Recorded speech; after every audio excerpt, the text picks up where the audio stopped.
Hello, everyone.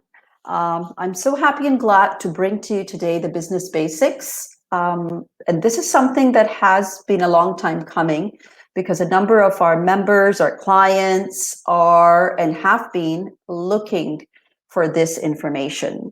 So I'm so glad that if you are watching this on our YouTube or through our Facebook, that you've given yourself this time to master sales steps. So what I'd be teaching you today, coaching you today, is 10 steps to master the sales process for any individual who's in a service-based business, and especially for coaches, course creators, program offers, creators. You all have gone through this before. This helps you create that understanding of the step-by-step process that a human psychology and interaction and communication goes through in order to complete that sales.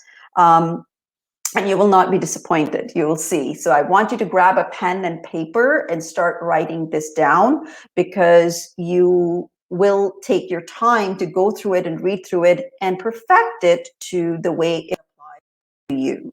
Now, there may be 10 steps to sales that I'll be coaching you today, but it works differently for each individual and how you go through them, from conversation, scheduling an appointment, all the way to closing the sales. And you no longer need to have that ambiguity and not realize sometimes that it works. Sometimes for some people, it's a hit and a miss. They don't know why and how they closed that sales, how that process went through for them. And at other times, they're puzzled as to why it didn't go through for them. So in either case, this actually changes and removes that ambiguity in that process and makes you realize that, yes, there is a process involved, whether we recognize it or not, or we have jotted it down or not. And today I want you to jot it down so that you have the list of it, and you're ready to review it and perfect it and apply it to your business, to your program, to your offer the way you want to. And it works. It works to help you close your sales consistently, regularly, week over week, month over month. So here we go. Step one. Step one is creating that rapport. So you've gone through that interaction, that initial interaction where the person has agreed to get onto a call with you, whether it's a Zoom call, over the phone, it's a Google Meet. Either way, I prefer to talk to my prospects one-on-one, individually, via video conferencing. So it could be Zoom. I prefer to use Zoom, other than our webinar accelerator, where we teach and coach people how to build audience, hundreds of them simultaneously, having that lead generation, creating that list, even if you don't have any followers, and helping you build that audience and close.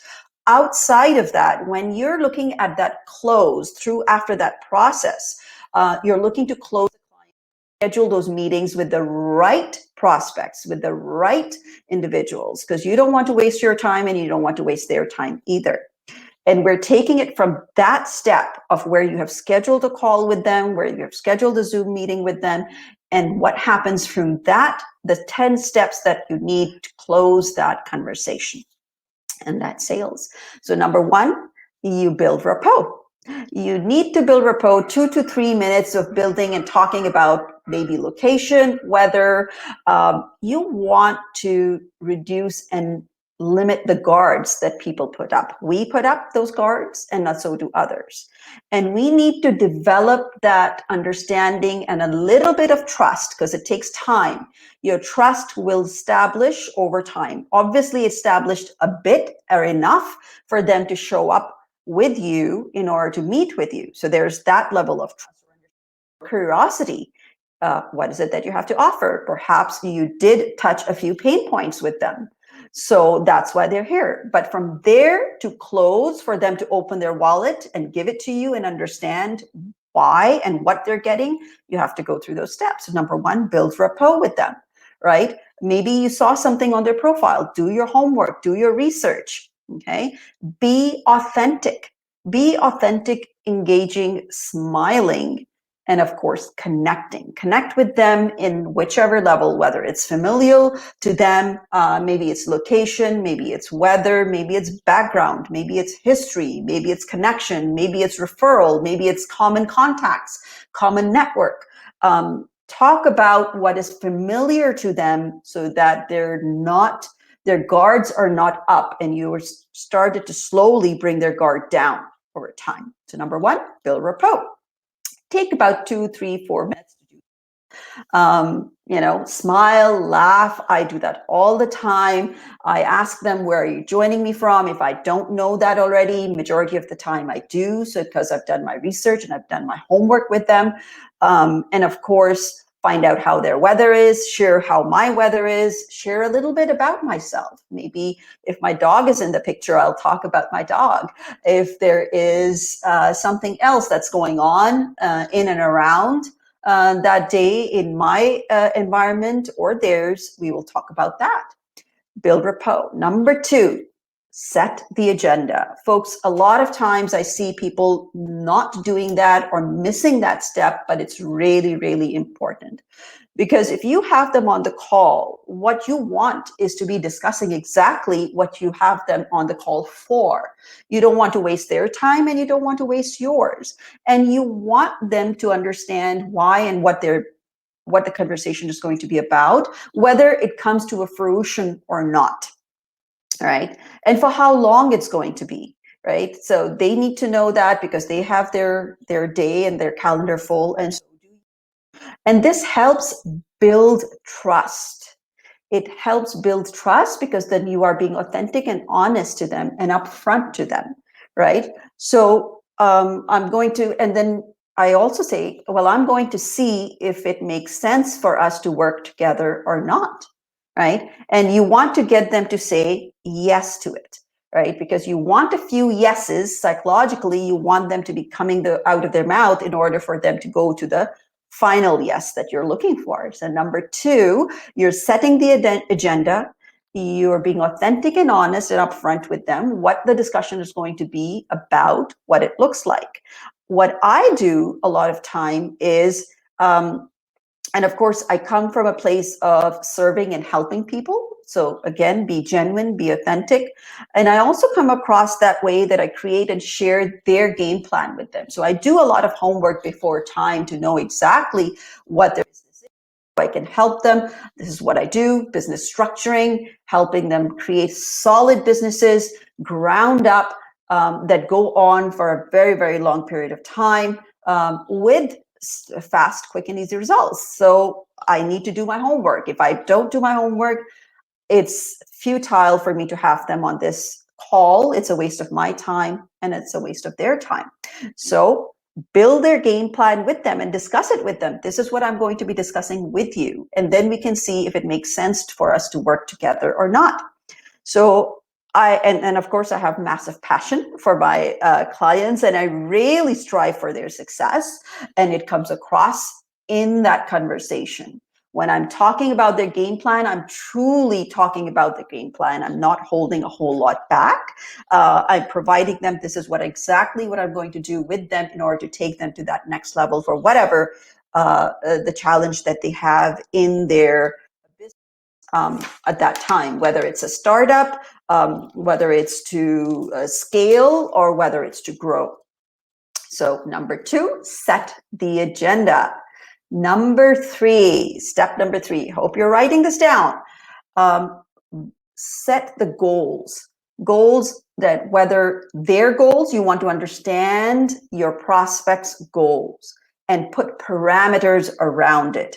Date, time, figures, and listen in. Lean in and listen in. A lot of times we miss that mark because we are so busy in our own mind in trying to sell what we have, and you want that to stick to the wall so that we forget or miscommunicate or not hear what the other person is telling us about their goals. And we must ask them, and we must put parameters around it.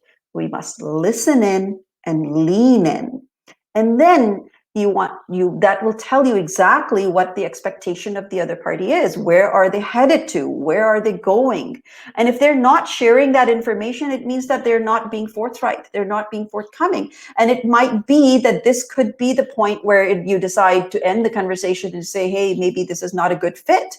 This actually tells you a lot. This step number 3, where you're discussing their goals with them, tells you a lot about them.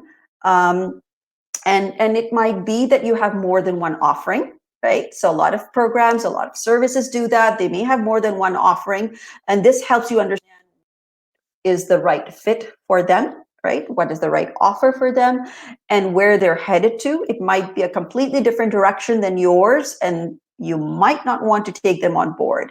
Remember, you are qualifying them to come on board to your program, your offer, your course, your service, whatever you're giving them, as much as they're looking to qualify you.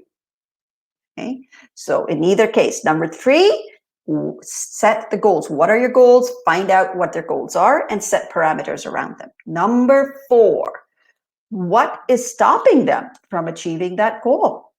You got to find that out. So if they're there with you in that context, in that conversation, so in my case, we are creating a game plan for them, and I know what their goal is. If I find out, I would also like to know what is stopping them from achieving that goal, right? For not having, so for me, a lot of my clients may not have an audience, right? They might not know the tech piece that is involved in generating that audience, finding that audience, gathering that audience, wowing that audience, providing the value to them, and converting them into a sale, converting them into a client. Those are genuine, actual challenges of my clientele, of our clientele, of Accelerate Global's clientele. Is it the mindset sometimes, right? So we have resident mindset coaches that we bring to help them with that. Is it their confidence? Everyone has enough time to achieve their goals, right? So everybody gets the exact same 24 hours in a day. Same goes for Bill Gates. Same goes for presidents and prime ministers of the countries, for Warren Buffett, you name it. You name whomever that you follow. They all get the exact same 24 hours. So how is it that some are high achievers and some are still struggling to be there, right? Whether we time manage ourselves or not. For some, it's that. And also whether it's a realistic goal or not. So that's why it's so important to figure out what their goals are and why are they not able to achieve it. If it is important enough, maybe sometimes people set their goals, but they're not really their goals. They might want it because someone else has it, but it might not be their goal, or they might want it, but don't work towards it. So you have to figure this one out with them. What is it that's stopping them to achieve their goals? In my case, it could be a mindset too. All right, so number 4, what is stopping them to achieve the goal? Number 5, step number 5. Share your plan. So now that you have done your research beforehand in talking to them, and you don't need hours and hours of research, really, you need the basics. And do not unveil your price at this point in time. You're only going to share your plan with them. What is it that you intend to do with them in order to take them to the next level, to achieve their goal with ease, right? So mirror back. So figure out what is it that their challenge is, and then provide them with the plan that you have come up with. Mirror exactly what they're talking and let them know, well, this is my plan for you. This is my game plan for you. This is what I think that I would be doing if you were in my program and my offer, my business. This is what I would be doing with you and for you, right? Connect with their goals, emotionally connect with them, and then advise them with how you're going to remove those blockages for them, right? So in my case, I like to share about how much could they make on their first webinar? How many clients can they look forward to enrolling for their first webinar? Working towards who their target market is, to be exact, so that we know exactly where we're heading to when we are creating our first webinar and enrolling 100 clients or prospects for yourself. So share your plan, do not share your price. Step number 6. We're already there. We're already at step number 6. We've already done 5 steps. Ask them what they like about your plan. So when you share your plan with them, find out whether they even like it or not, and what is it that they like. So that's the connection you're making and the emotional connect, right? And it is important that you are listening at that point in time, really leaning in and listening. And then it could be that you might uncover some self-limiting beliefs there. You can work with them on those. Of course, in our case, we always want our clients and our prospects to fall forward instead of fall backwards or fall back, right? You do not want to go on a sales call thinking that you will not be able to help them, right? So in this case, when you've shared your plan with them, clearly you have done your research for them, and in that conversation, also uncover their challenges. Also uncover, when you're uncovering their goals, you're also uncovering what their challenges are, right? Why they haven't been able to achieve it. So once you have got that, you can actually come up with and design your offer for them, and then find out what is it that they liked about it. And that is a telling piece, because that means that they are putting their pain points in front of you, because they believe that that's exactly what they want to achieve. They're telling you exactly what they want to achieve, and whether you will be able to take them to that goal or not, or connect them to what they want to achieve, and remove and provide solution to their pain point. So that's exactly when you ask them, what is it that you like about your plan, is in reality, what you're asking them is, what exactly is their pain point out of the 10 different things that you may have shared with them? Which one resonated with them, which means that that is their biggest pain point that they want help with, okay? And of course, you can work on that. You will do, in my case, I always say I will do everything in my capacity to achieve your goal in that. So that's step 6. Step number 7.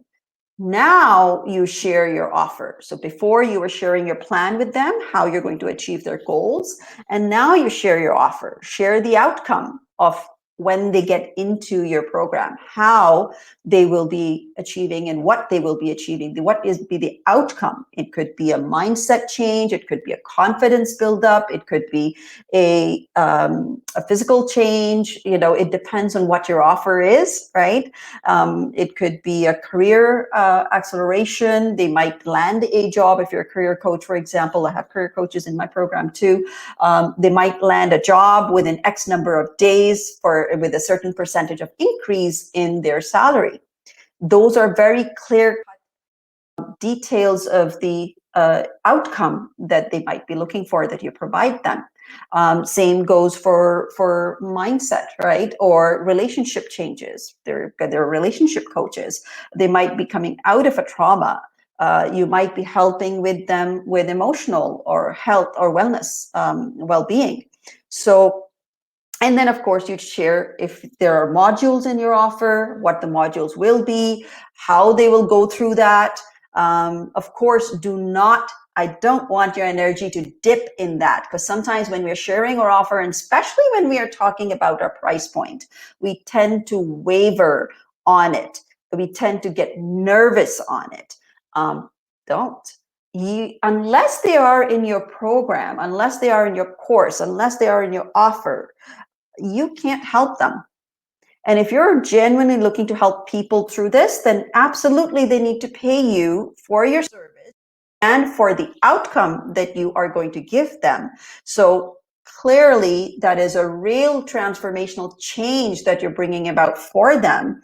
So don't get nervous. I don't want your energy to dip there. I don't want you to get nervous. Be firm. And they got on a call with you for a reason, right? They are there to figure out if this makes sense to them and they want to jump on the program with you. So absolutely do not waver and shake on that one. Share your offer with confidence, including your price point and the step-by-step process of your program if they go through it. Step number 8. Are you in? You're going to ask them. So this is something that I also see sometimes the program offer creators, course creators, coaches, service providers miss. They leave the shared offer at their doorstep, but don't ask for the buy-in from the client for that purpose. Okay. And they don't want to ask for the buy-in because sometimes they feel ashamed, they feel reluctant. There could be many different reasons, but don't. You have to ask for the buy-in, right? It's no different than if you go into a store and you purchase a product, could be a clothing item, could be shoes, for example, and you, if you take it to the front desk, they will ask you, is that all? This is how much you need to pay for it. Can I bag it all in your one bag or 2 separate bags, right? How are you going to pay for it, right? Are you taking all of this? How about that one that you left on the shelf? Can I bring that also for you, right? It's no different. That's the sales process, and this is a sales process too. You have to ask for your buy-in and ask them, what do they think of it, right? And it is a very important part of your step-by-step 10-step sales process. Are you ready to start? When can we start together? Are you in, right? And don't say this just for the sake of saying this. Be ready to answer their objections, because if they do, they will ask you questions. If somebody is asking a lot of questions to you, it means that they are genuinely interested and they are ready to come in. There might be a hesitation, there might be a block, there might be a mindset block, there might be one reason or the other. Whatever it may be, you need to answer all of them to their satisfaction. So this is the time when they can ask as many questions to you and you can answer, and then take a pause. So step number 9 is overcoming their objections. Right? So we already did 8 steps. Step number 9 is overcoming their objections, right? It could be many different objections. Generally, the objections are a money objection, a time objection, or it may be relevant to your offer. They might not find value in it. And that's something that you need to figure this one out by asking questions and answering their questions and their objections. Because if they don't find value in your offer, they will leave you right away. It's gonna take long in that conversation. So if they're stuck around till that point, it means that they have found value in your offer.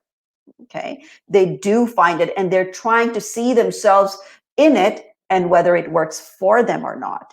And of course, the time and money objections are genuine objections, but then again, sometimes it's their cop-out where they're trying to remove themselves for one reason or the other. It could be the underlying challenge, which could be a mindset. It could be an imposter syndrome.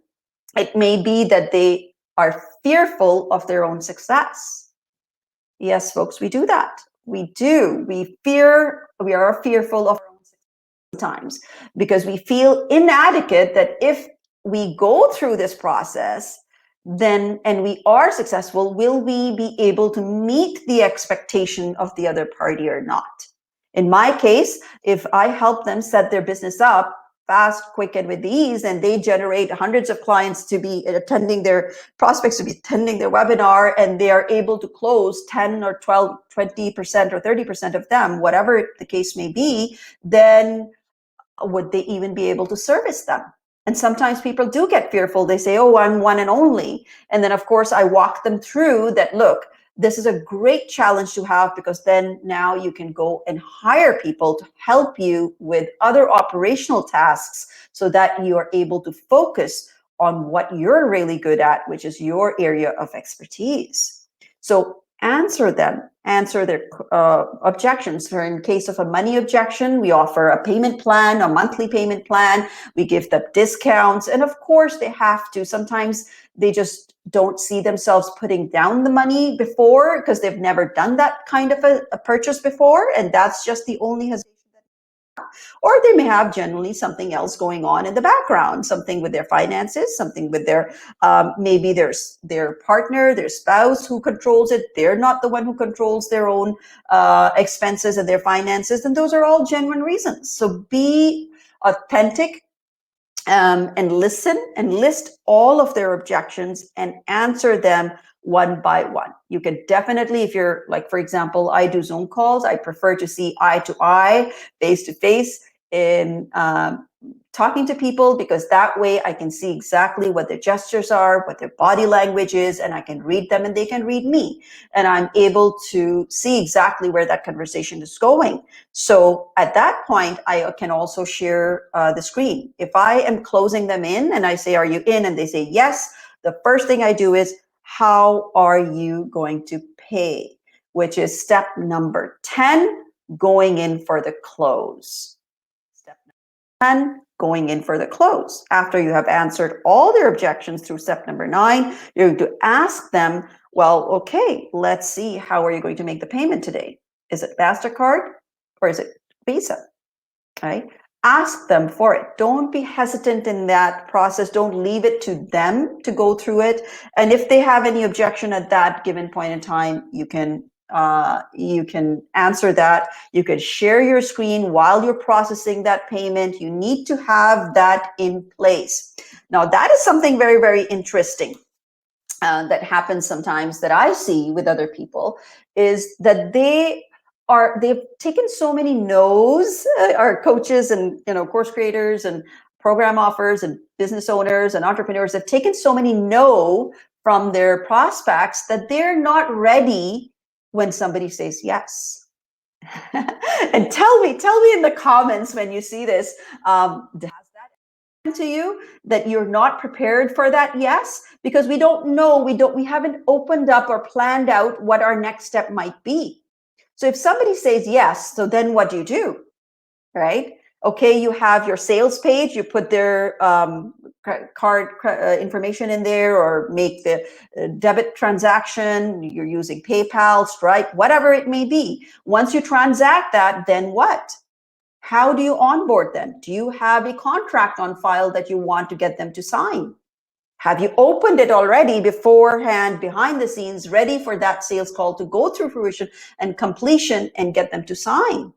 Right? We tend to forget because we're not mentally ready for that sales to close. And I want you to put that over its head, on its head, and think about every single time that you're getting into a sales conversation, be ready for the next step as if that call and conversation is going to close for you. When you have that mindset, I tell you, your success rate is going to go through the roof. Just the fact that every single time you're going to be ready for that next step, for when you close, what happens next? How do you get them on board? How do you get them on to sign the contract? How do you send it to them? How do you get them to send it back, sign it, or provide them the invoice, provide them the the receipt for the payment, or schedule their one-on-one calls with them, schedule your group coaching session calls with them, create automated emails that go out when they come on board onto your program. What is that step-by-step process after you close? Be ready for that, folks. And don't be afraid, because when you're ready for that, you will not be afraid in asking for that payment and how do they process that payment. So what through today, we went through 10 steps of sales, all the way from starting the sales call conversation all the way to close. So let's recap. Number 1, step 1, build rapport. Step 2, set the agenda. Step 3, you're going to, step 2, set the agenda. And step 3, what are your goals? You're going to find out what the goals are. Step 4, what is stopping them from achieving that goal? Step 5, share your plan, not your price. Step 6, ask them what did they like about your plan, right? The most. And step number 7, share your offer, including your modules, your program, as well as your price. Step 9, ask them if they're in. Step 10, step number 8, ask them if they're in. Step 9, overcome their objections. And step 10, close. And there you go, folks. That's your 10-step process for your sales call conversation. Let me know in the comments below, what did you like the most about it? And what further would you like to learn more in that sales process? We are a sales-driven program, and that's why we look in converting and closing your clientele within 30 days and start getting sales consistently. If you do not, this is my mantra, if you do not have sales, you don't have a business. If you don't have sales consistently, you don't have a good business. You don't have a good structure of the business. And let's work together in changing that. I'll see you again. Check out our other business basics. We will be putting down there on our YouTube channel. I look forward to hearing from you. Thank you.